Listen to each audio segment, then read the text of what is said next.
За сайн мэцхан үстэй манай нэвтрүүлэг хэлж байна. За өнөөдрийн манай зочин Монгол Улсын их хурлын гишүүн, Улсын их хурлын дэд дарга Я.Санжмятавгийн Санжмятав байна. Ингээд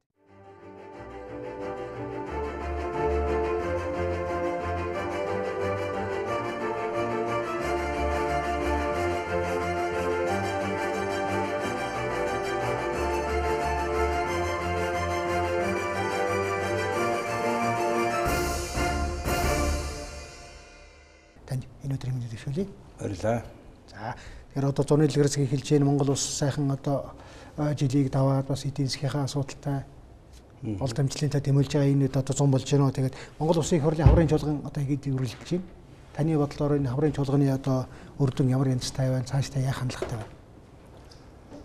За баярлалаа. Телевиз үзэгч нийт ард түмэндээ өнөөдрийн халуун мэдлэгийг дэвшүүлье. Танд баярлалаа. Бас намайг урьж энэ одоо ярилцлаганд оруулж байгаа талархаж байна. Их хурл төлөвлөсөн батлагдах хуулиудаа ажиллаж тодорхой одоо үүргээ биелүүлж байна. За харьцангуй нэлээд шахагдж байгаа. Бас тодорхой асуудлууд дундуур нь орж ирдэг, хууль санаачлах хэрэгтэй байгууллагуудаас орж ирсэн асуудлууд. За засгийн газар бас солигдсонтой холбогдуулаад шинэ засгийн газар бас тодорхой бодлогууд оруулж ирдэг, үнэтэй холбогдуулаад. За мэдээж хэрэг бас их хурлын сахилгадаг журамтай холбогдолтой, гишүүдтэй холбогдолтой юм асуудал орсон учраас бол төлөвлөсөн асуудлууд бол яг 7 сарын 1-нд завсарлах ёстой. 29-ний өдөр сүүлчийн хуралдаа энэ хугацаанд бол бас бүрэн хэрэгжихэд хүндрэлтэй байгаа учраас бид 7 хоногийн 2 өдөр нэгдсэн чуулган байдаг. Энэ хуралдаанаа 4 дахь өдрийн хуралдаанаа сонгож орооны 10 цаг хүртэл одоо хуралдахаар их хурлын даргын зөвлөл шийдвэр гаргасан. Энэ дагуу бас ажиллаа явуулж байна. Ямар ч байсан бас нэг хамттай үр дүн гарна гэж бодож байгаа. Тэгэхээр одоо хүмүүс бас тийм шөмжилтэй хандж байгаа юм бол хамгийн толгомжсон асуудал хэлцэхгүй хойшин тавиад байна. Цаг хугацаа алдж ийн гэдэг ийм шөмжлүүдийг та юу гэж хэлэх вэ? За ер нь яг хөө одоо 65 гишүүнтэй Монгол Ардын нам. За одоо 64 болчлоо. Бүлгийн хувьд бол бас бүлгийн бодлого гэдээ байдаг бол бас хоёр хуваагдсан хүндрэлтэй зүйлүүд байгаа. Би бас улс төрж олон жил болсон хүний хувьд бол бас энэ асуудал дээр бол аль талаасаа анхааралтай хандаж төрийн ажлаа илүү төлхөө хийгээсэ гэсэн ийм бодлоор мэдлэл байдаг. За сөрөг хүчин үүргээ биелүүлж байгаа. Сөрөг хүчин бол 9 гишүүнтэй хэдүүгээр багч гэсэн багдахгүй бид Монголын ард түмний өмнө толгомжсон асуудал, улс орны эдийн засгийн хурдан хугацаанд түргэсгэх, сайжруулах, төлөвлөгдсөн ажлуудыг үүсгэхийн төлөө бол бид бас ажиллаж байгаа. Хамгийн гол зүйл бол бидний хувьд бол энэ Монгол улсын эдийн засаг тодорхой хэмжээгээр дээшилсэн, ард түмний амьдралд одоо тодорхой хэмжээгээр нэмрээ өгсөн ийм л асуудлыг шийдэх ёстой. Тэр ажлын гол санаачлагч нь гол одоо хөтлөгч нь бол ард түмний эрхийг авсан Монгол ардын нам буюу одоогийн сонгогдсон 65 гишүүн, 64 гишүүн байх ёстой гэж ингэж ойлгодог. Тэгэд яг хөдөө зөвөр 90 бол тийм л байгаа. Одоохон татварын хууль ч юм, үндсэн хууль ч юм уу тийм ээ суур нөгөө нийгмийн асуудлыг зохицуулдаг хуулиуд хилцэгдэх ингээд хойшин тавиад байна гэсэн. Ийм нэг тийм хүмүүсийн одоо судлаачдын шүүмжил байх юм байл. Та юу гэж хэлэх вэ? Хэлэлцэж байгаа хуулиудын мэдээж сонгогдсон одоо 76 гэдэг юм уу одоо байгаа 75 гишүүн бол нэг тийм гол асуудлаа барьж авахгүй нэг өөр юмнуудыг самардаад ч юм уу тийм ээ хэрэгтэй хэрэггүй ажил хийгээд юу гэсэн бодлол байхгүй шүү. Угаасаа байхгүй тий. Хилцүүлгийн шатандаа хоцрогдсон зүйлүүд асуудал байгаа. Нэгдүгээрт нь, хоёрдугаарт нь боловсруулж байгаа хууль санаачлагтай боловсруулж байгаа засгийн газар болон санаачилж байгаа улсуудаас дутуу гоцоо хийсэн зүйлүүд байгаа учраас түүнийг магадлах, судлах. За тэгээд дүгнэлтүүдийг гаргах, эдийн засгийн тооцооллыг хийх. Хууль гарч ил байгаа юм чинь эргээд дагалдаад эдийн засгийн тодорхой асуудлууд зардал мөнгнөөс өсвүүлээд хүлдүн гэдэг юмнууд байдаг учраас хойшлогдож байж магадгүй. Нэгдүгээр. Хоёрдугаарт бол тодорхой асуудлууд хийхдээ хэн нэгэн компани ч юм уу эрх ашиг улс орны эрхшилтэй зөрчилдсөн ийм асуудлууд орж ирдэг. Тийм учраас энэ асуудал дээр ард самын хувьд бол бас завсарлага авдаг, хойшлуулдаг, эргээд зөвлөлдөг, мэргэжлийн багуудыг ажилуулъя гэсэн одоо ийм бодол санаа бол байдаг л да. Та улсын хурлын одоо ажлын хэсэг энэ эрдэмтдийн төчийн сүгийг шалгах маш том ажлын хэсэг байна. Эрдэмтдийн нийгэмд гүйцэтгэдэг үүрэг бол Монголын түүхэнд 20-21 зууны заагдар өндөр хувьтай байсан одоо ч байгаа. Эрдэмт гэж юу юм бэ та товчхон хэлэхгүй. Эрдэмт төлөвлөрийг бол би энэ улс төрчдөөс арай илүү мэднэ гэж хэлж чадна. Юухаар би чинь нялхуустай нойтон сурмуустай энэ техникум төсөл эрдэмтийн үйлдвэрт 3 жил гарan термийн машин бригадын дарга гэдээ ажилласан 81-ээс 84 он. Оо за бүр тийм.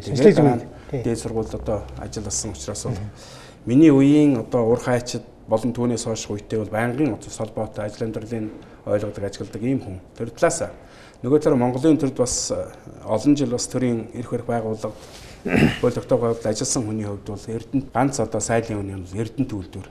А өнөөдөр янз бүрийн асуудлуудаас болоод хуваагдсан, талдсан, эдсэн уусан энэ асуудлууд гарсан учраас бол энэ ажлын хэсгийн ахлагчаар намайг одоо томлохдол би татгалзаагүй ажиллаж байгаа. Нэлээд яривхтай асуудлууд. Дотор нь бас ярьж хөрвөл олон зүйлүүд бий л дээ. Тийм учраас хэрвээ задгаа ярилцлах юм та одоо ингэж бодъё. Анх Эрдэнэт очиход танд ямар сэтгэл төрж байсан бэ? Тэрийг оноонд зурсахгүй. Та одоо оюутан дархны политехникийн Эднээс байсан баг тэр. За тийм. Оюутнууд чинь техникумаа төгсөөд Монгол улсаас анх удаа сансрын сэтгүүр яригч байгаа тэр чинь за одоо 80 онд ингээл яваад байсан. Тийм. Сүүлчилүү ниссэн тэрний дараахан 21-нд бид нар очиод тэгээд нэг туслах ажилтан машинист гэж одоо ажиллаж эхэлсэн. Монгол улсын том бүтээн байгуулалт, социализм үеийн том бүтээн байгуулалт. Оросын холбоонд Чехүүдтэй судалсан, нөөцийн тогтоосон. Монгол бас бодлогынхаа хүрээнд бол Оросын холбооноостой хамтарч их одоо бодлого шийдвэрээ гаргаад ингээд ажилласан. Сүрдмээр за дээрээс нь бас ил усны асуудлууд байсан.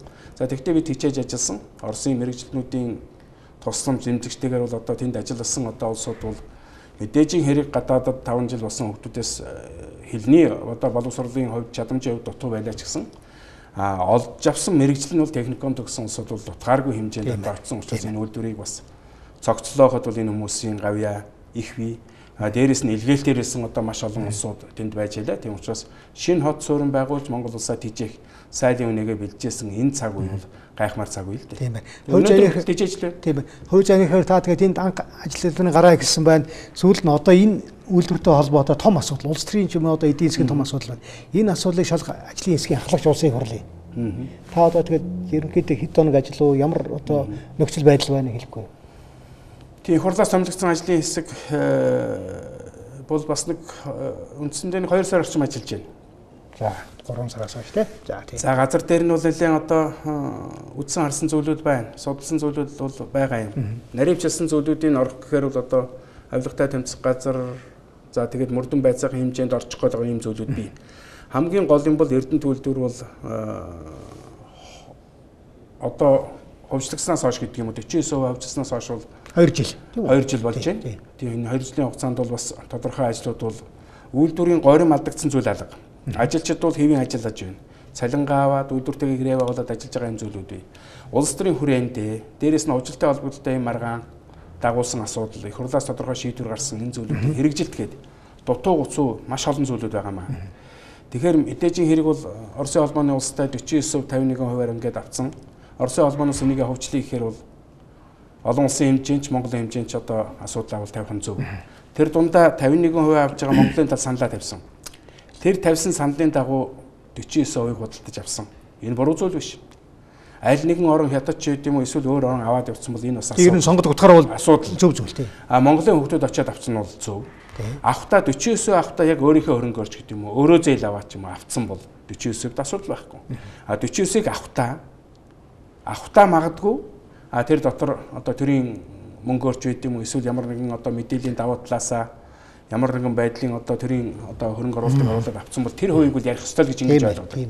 За их хурлаар 49%-ийг аваа одоо хүлээж аваа 100% болгоо гэсэн шийдвэрийг гаргацсан. Авахта 3 дугаар залтан дээрээ суугаад яриа.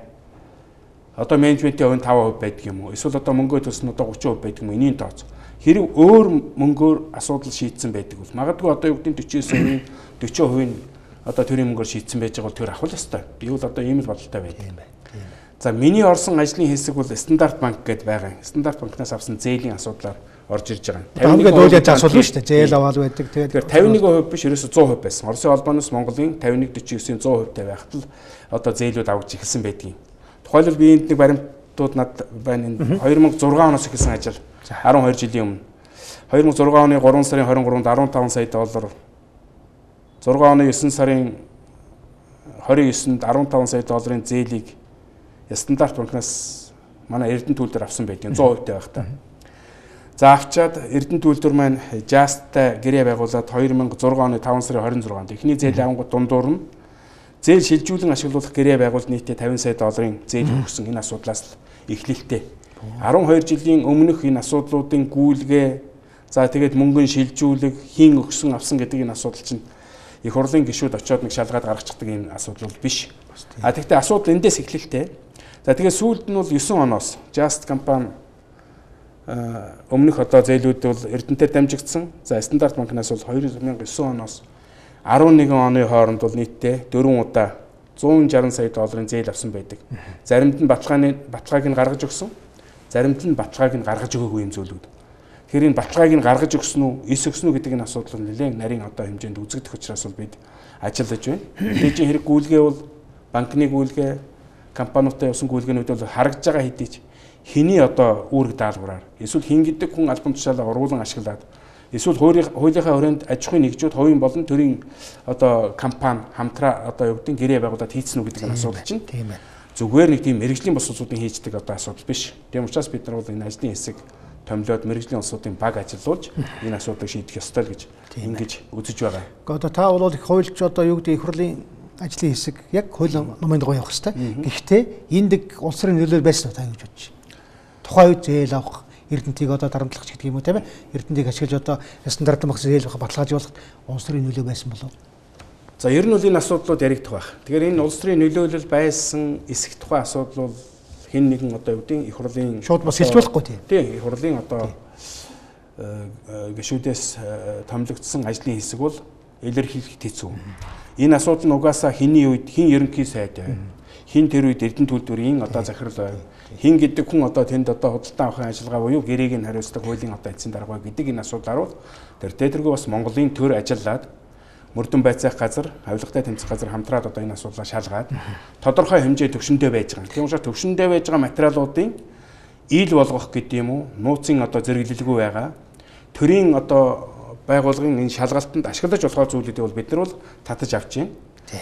Хараахан илрүүлж чадаагүй энэ асуудал дээр бол бид нар бол илүү гүнзгий орох юм уу, халтрах ямар нэгэн байдлаараа шүүх, прокурор, авилгатай тэмцэх газар, мөрдөн байцаах газарт одоо ямар нэгэн хүндрэл учруулах, нөлөөлөх одоо ийм их байхгүй их яриутай асуудал.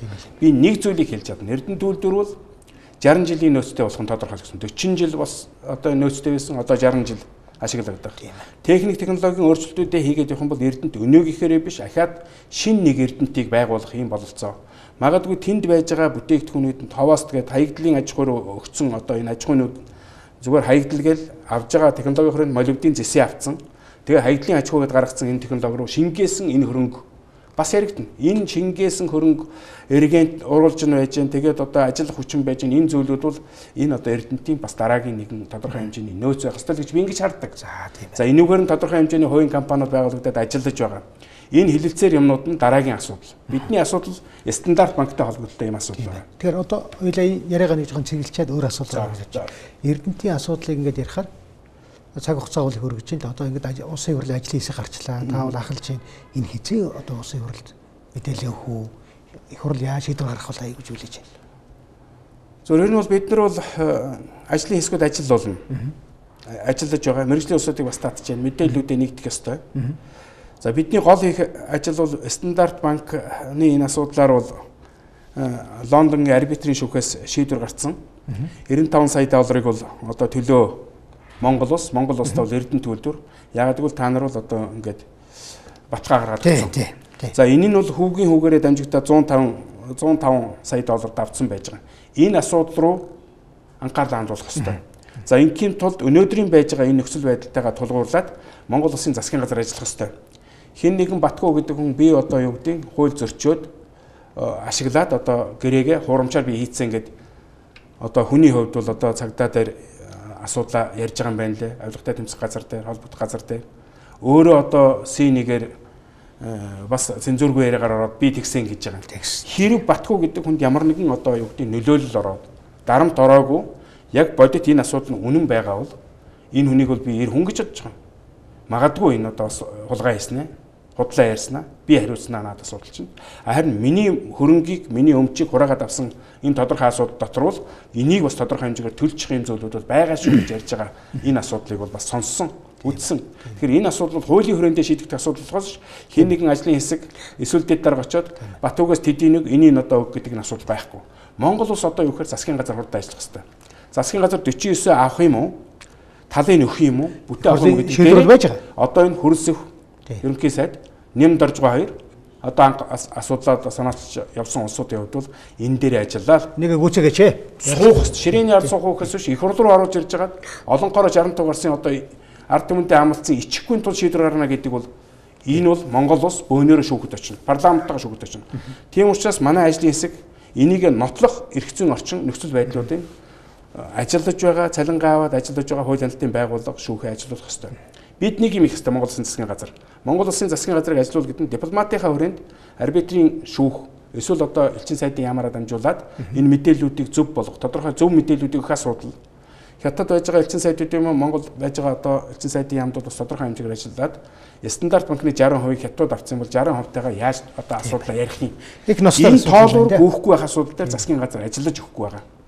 Энийг их хурлын гишүүд хийждэг асуудал биш. Энэ чинь гүйс засгал ёстой шүү дээ. Энэ асуудал чинь их хурл руу ороод ирэх юм бол энэ Монгол дэлхийд яриа хавтгаа тийм өрнөөс алхахын тулд Монгол янз бүрийн яриа хороор орчих болохгүй. Ийм л зүйл. Тийм учраас бид засгийн газар руу 2 удаа бичиг өгсөн энэ чиглэлээр тодорхой ажлуудыг бас хийн гэж ингэж найдаж байгаа. А дээрээс нь энэ одоо хууль хяналтын байгууллагуудын ажиллагааг түргэтгэх үнэн зөв бодиттой зүйлүүд нь гаргаж ирэх тухай асуудал. А тэрнээс хин гэдэг ерөнхий сайд үт юм уу хин гэдэг хүн байна уу тэр одоо хүмүүсийг одоо юу гэдгийг хууль хяналтын байгууллага шалгаа гэдэг асуудал бол манай хийх хажууд асуудал. Тэгээ яг зөвөр манай иргэд одоо юу гэдгийг үзэгчд ойлгохтой бол ингэдэг байхгүй. Их хурлын ажлын хэсэг гарсан дүгнэлтээ гаргахаар л одоо шийдвэр гарсан гэж ойлгоод. Тий. Та тэгэхээр дүгнэлтээ хийсэн их хурл ер нь. Дүгнэлт бол 6 сарын 30 хүртэл бол одоо суулийн хариултыг томилдог юм. А манай энэ ажил бол нэлээд багтаамж ихтэй. Шалгах, нэгтлэх магадгүй зарим үед бол энэ асуудлыг бол одоо хууль хяналтын байгууллагууд засгийн газраар хийлгэхийн тулд бол энэ нарийн мэдээллүүдийг оруулах асуудал байхгүй. Тэгэхдээ эхний ээлжний ажилласан их хурлын одоо ажлын хэсгээс гарсан дүгнэлтүүдийн хүрээнд бол энэ ажлыг бол ярьж болно гэдэг асуудлаа бол их хурл руу оруулаад энэ хэсгийг бол ярьж болохгүй энэ асуудлыг бол тусгаарлаад тэр хууль хяналтын байгууллагт нөх ийм асуудал байгаа. Тийм учраас их хурлын одоо чуулган 29 завсралхаас өмнө бол бид нар ажлын хэсгийн нэлээд тийм өргөдгсөн хуралдаанаа олгодохгүй их юм. За тэгээд Эрдэнэ тулын яг сайлын үнэ гэж бид нар ярьдаг үнэхээр тийм эдийн засгийн нөлөөтэй ийм том газар. Тэрийг яагаад хот бий болсон, иргэн шил бий болсон, Монголын одоо 3 дахь Эрдэнэт байна. А оюутлогоо болохоор ингэж байгаа. Зүгээр яг зүгээр манайд юу гэдгийг өрөөсгөө өхөөсөө бага илүү гадагшны юм цутгадаг ийм жижигхэн тосгон гэж. Тэн залуучуудыг аваач нэг ажилуулаад тийм ээ 14 амраагаал ингээл. Тэнд гэр бүл байхгүй, сургууль байхгүй, цэцэрлэг байхгүй, ходжилт байхгүй. Энэ бол одоо их том нийгмийн асуудал юм шиг байна. Тэгэхээр орон нутаг хөгжихийн тулд орон нутгийн уурхай төсөж хот байгуулах хэрэгтэй юм. Ер нь хандлага нь ямар байдгийг. Одоо оюутлогын менежмент бол Монголоос баялагийг сорох менежмент гэж зарим хүн хэлж байгаа. Яагаад гэвэл тэнд амьдрал байхгүй. Залуучууд бол гэр бүл болж чадахгүй.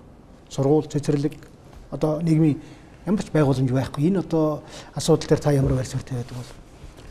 Үнэхээр тийм байна. Одоо оюутлогоо бол Эрдэнэт шиг одоо хэд дахин илүү баялагтай. А тэгвэл Эрдэнэтээс илүү одоо их одоо хөрөнгө оруулалтыг хийж гэн гэж ярьдаг боловч Оросын холбооны улс Монгол хоёрын хэлэлцээрийн хүрээндээ тэр социализм үед Монголд ийм бүтээн байгуулалтыг хийя гэд энэ том бүтээн байгуулалтыг хийхдээ одоо шинэ тосгоныг бий болгоод боловсрол соёлын асуудлын эрүүл мэндийн асуудлын шийдээ тийм зүйл бий болгож байгаа бол оюу толгойд бол кампуд бариад тэгээ тэрэндээ төр хугацаагаар ажиллаулдаг. Ажилласны дараа бол хэдэн төгрөг авж байгаа амьдрал ахуйгаа явуулж байгаа ч гэсэн тэн дээр хүний одоо биологийн, физиологийн асуудлууд яригдана. Тэрний араас бол одоо гэр бүлийн асуудлууд яригдана. 21 хоногоор аваачаад явуулцдаг. Одоо хөдөлмөрийн хөлөнд ороод ирсэн жасаагаар ажилуулна гэдэг зүйлийг бол бүр одоо хууль руу төсөл рүү оруулаад байсан явж байгаа. Тэр нь яадаг гэсэн үг? Жасаагаар ажилуулна гэдэг бол одоо хол ажиллаж байгаа улс бол 21 одоо өдрөөр ч юм уу ажиллаж болно. А дээрээс нь тэнд ажиллахдаа бол ажлын 8 цагийн хөдөлмөр эрхлэх ёстой. Одоо хөдөлмөрийн хуультай хэдэж 12 цагаар жасаагаар ажиллаж байгаа улс бол 12 цагаар жасаа гэдэг бол эртний одоо Монгол явж ил байна. Өөрчлөх байлгүй арайш Монгол тийм хууль гаргахгүй байна. Тэгэхдээ 12 цагаар хөдөлмөрлөж явахыг жирийн одоо ажлын хөлсөөр нь тооцно.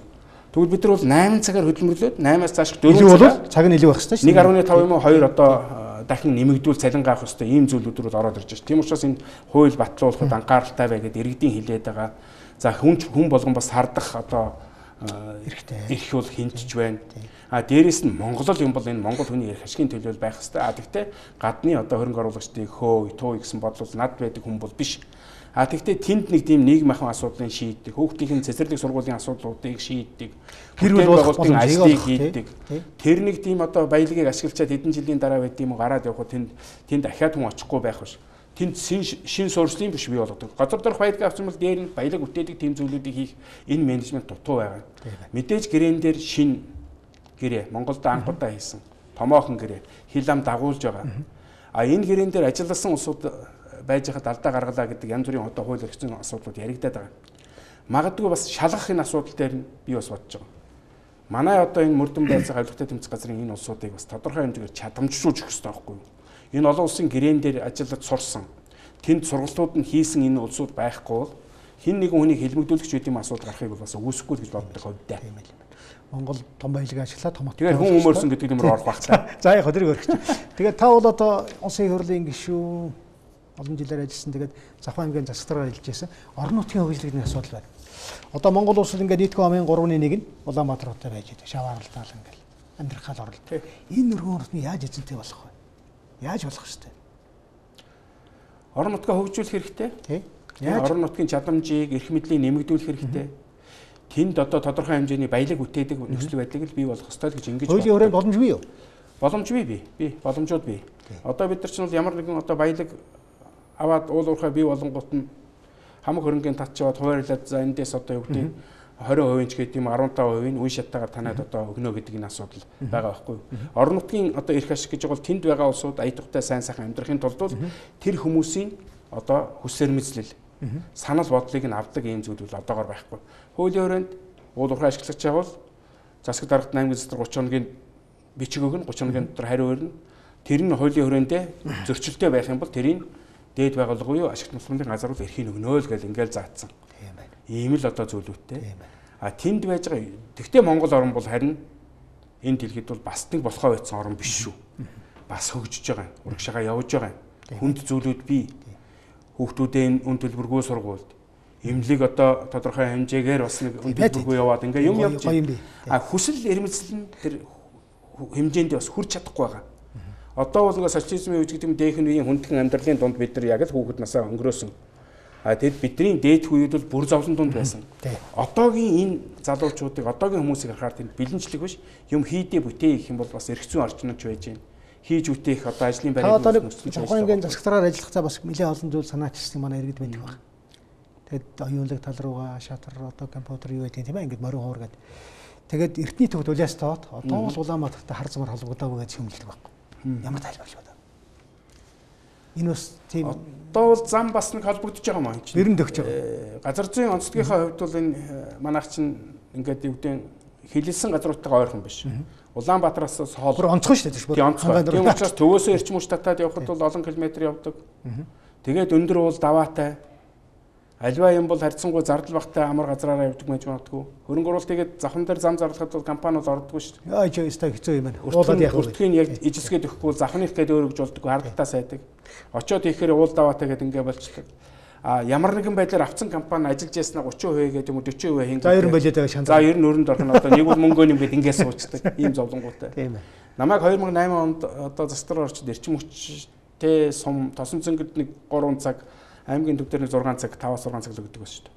Тэрнээс хойш бол бид хичээгээд бас юм хийхээр бол юм яваад байгаа. Завхан аймаг бол харин би нэг боддог юм. Хөгжлөөр харьцангуй нэг хоцорсон талууд бий.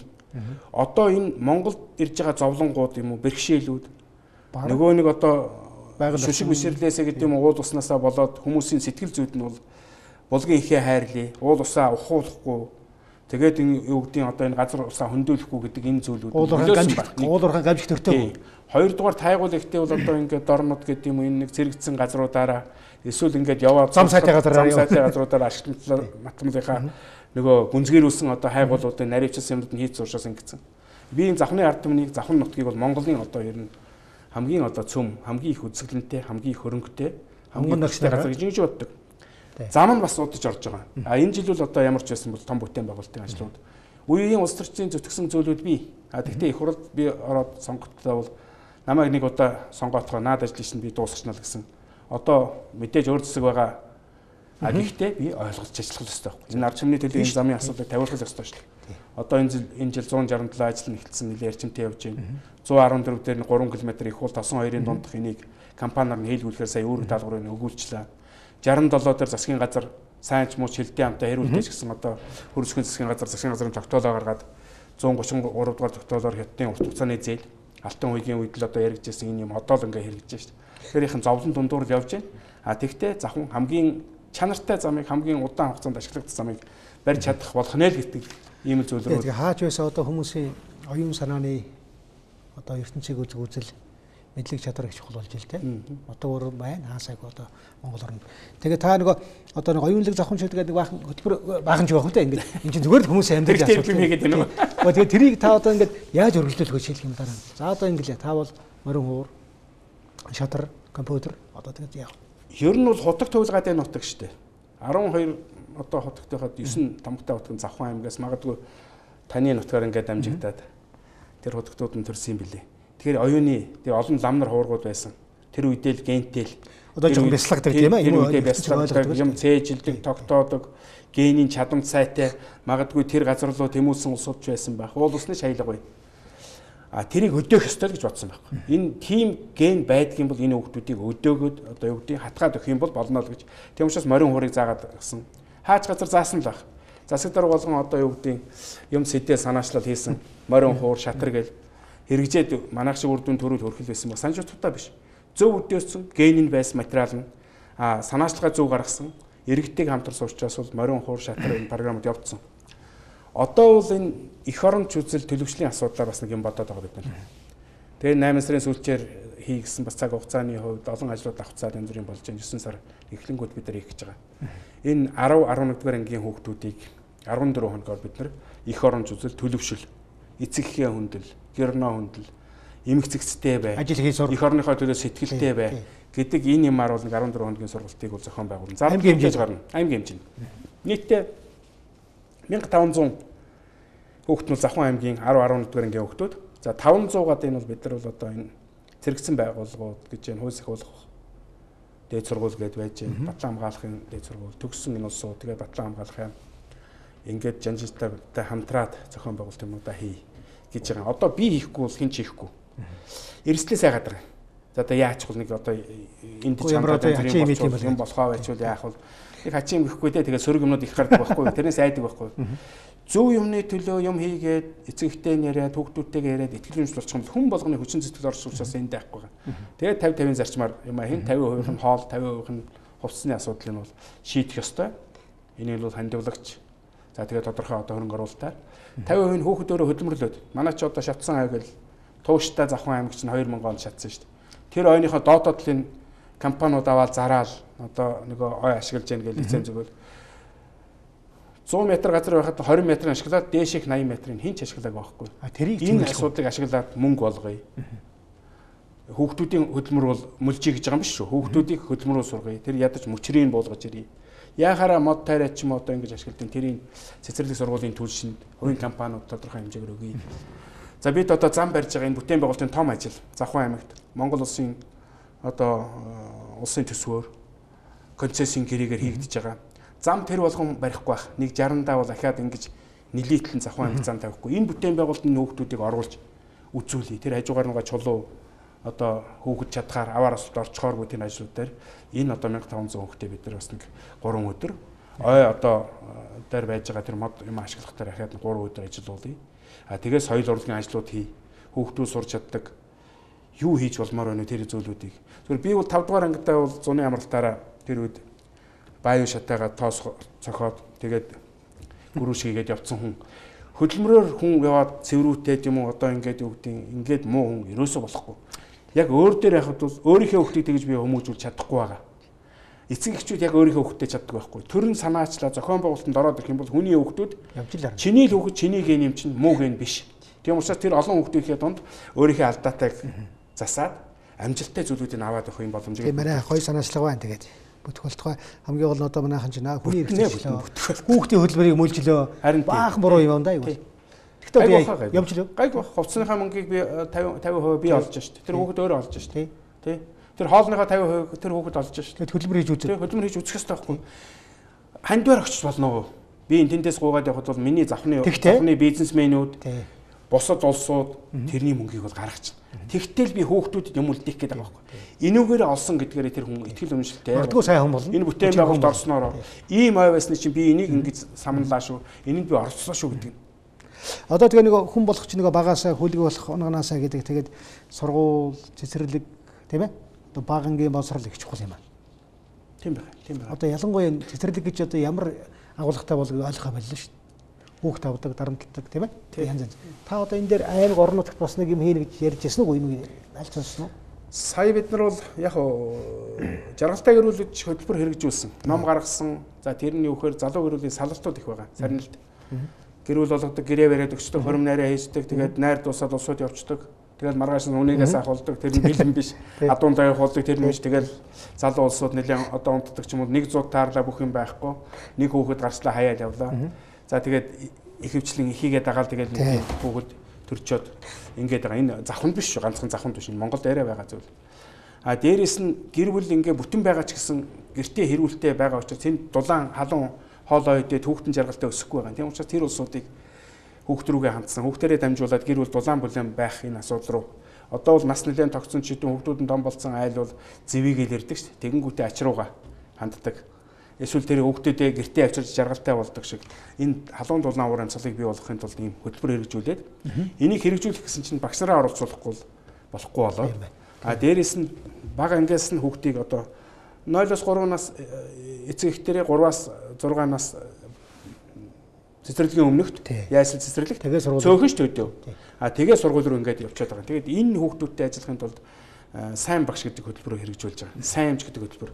Эрүүл Монгол бай гэдэг хөтөлбөр гарч ийн гэсэн тэрийг эрүүл болгож байгаа эмч. Тухайлбал нутгийн зөвлөлийн даргын хувьд бол би бол Завхан аймгийн 50 эмчийг шилдэг эмчээр шалгаруулъя. Одоо нийтдээ нэг 400-аад эмч байна. Эмч совлогч эндээс хамгийн доод нь 100 мянган 300 мянган төгрөгийн урамшуул шагнал жилийн эцэст. А дээрэс нь шилдэг 10 шалгаруулъя. 9 нь бол сая төгрөг. Шилдэг эмч 10 сая төгрөг. Яагаад өгч болдоггүй энэ хүүхдийн төлөө? Тэмүүллийг болгоё. Бага мөнгө. А тэгтээ бас их мөнгө. А тэгээд энд шалгардаг улсууд чинь бол өөрийнхөө нэр төрийг бодно, илүү их ажиллана. Энэ лүү орё гэсэн хүмүүсээ энийг 1300-аад багш байна. Цэцэрлэг сургууль, мессүүдийн нэтэрэ 1400 болж байна. Энэ багш нарыг бас нэг тэмүүлэлтэй болгоё гэж 100 багшийг шалгаруулахаар бас нэг ингээд яг адилхан 300 мянга.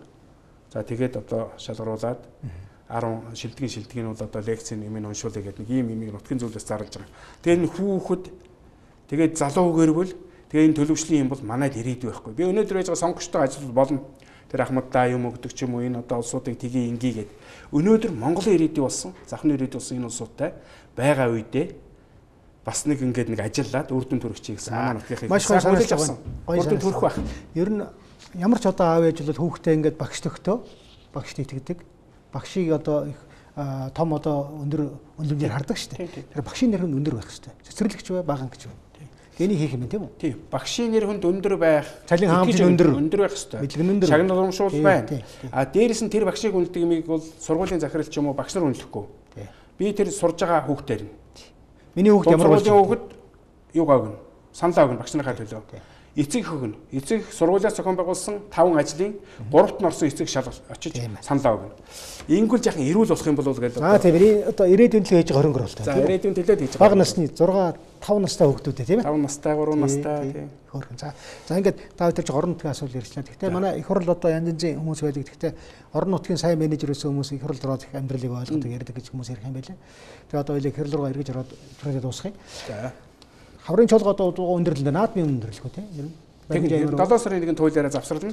А шаардлагатай гэвэл ээж тус зарлана.